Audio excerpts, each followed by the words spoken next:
ህይወት ውስጥ በጣም ብዙ የሚሰብሩን ምንሰበርባቸው ጊዜዎች አሉ። ልባችን በጣም የሚሰበርበት ግን አልጀባር ጠጋኝ ነው። አልጀባርን በሰፊው አይተናል።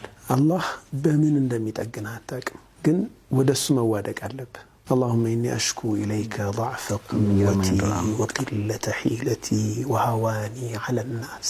በጣም ነው የሚያሳዝነኝ።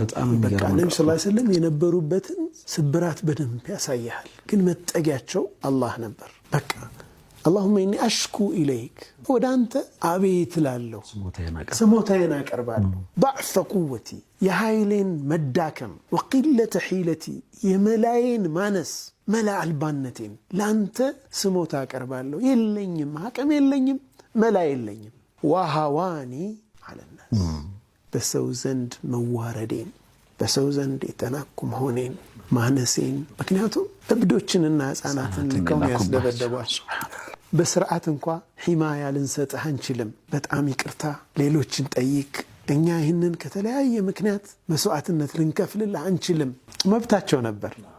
አንዳንድ ጊዜ ሰው ሲለምነን በቃ አለመስጠት ይቻላል አይደል? ግን ሳንሰጠው ማመናጨቅ፣ በቃ የሰጠነው ያክል ደስ እንዲለው አድርገን አለመስጠት ይቻላል። ቀልብ መጠበቅ በጣም ያስፈልጋል። እኔ በጣም የሚያሳዝኑኝ ነብዩ ሰለላሁ ዐለይሂ ወሰለም የማትቀበሉኝ ከሆነ ይህንን ወሬ እንደብቁልኝ አሏቸው። በቃ አትንገሩብኝ፣ ለቁረይሾች አታደርሱ። ከዛ አልፈው ከማድረስ አልፈው ይሄ ማድረስማ ተው እንደው ሚስጥር አድርጎ መጠበቅ ምናምን ተው። ሱፋሃዎቻቸውን፣ ሞኞች ቄሎቻቸውን፣ እብዶቻቸውን፣ ልጆቻቸውን፣ ህፃናትን ልከው ነብዩ ሰለላሁ ዐለይሂ ወሰለም እና በዛ መሰበር ውስጥ ወደ አላህ የነበራቸው መጠጋት። ከዛ ኢላ ምን ተኪሉኒ አሉት። ኧረ እኔማ ወደ አንተ ነው፣ ወደ እኔ ነው ማስጠጋህ እኮ ነው። ኢላ ምን ተኪሉኒ ለማን ነው የምትወኝ? ማን ነው የምትወኝ ጌታዬ? ለአዱ እኔ ተጀሃሙኒ ጥቃት ለሚፈጽምብኝ ጠላት አሳልፈህ ትሰጠኛለህ ጌታዬ። አው ኢላ አብድ መለክተሁ አምሪ በቃ በሱ ቁጥጥር ስር ለምሆንበት ባሪያህ ነው የምትወኝ እኮ ነው። ከዛ ምን አሉት አላህን? ኢለም የኩን ቢከ ገضቡን ዐለየ ፈላ ኡባሊ። በጣም ቀኔን ጠልተኸኝ ካልሆነ ግድ የለኝም ምንም ቢደርስ።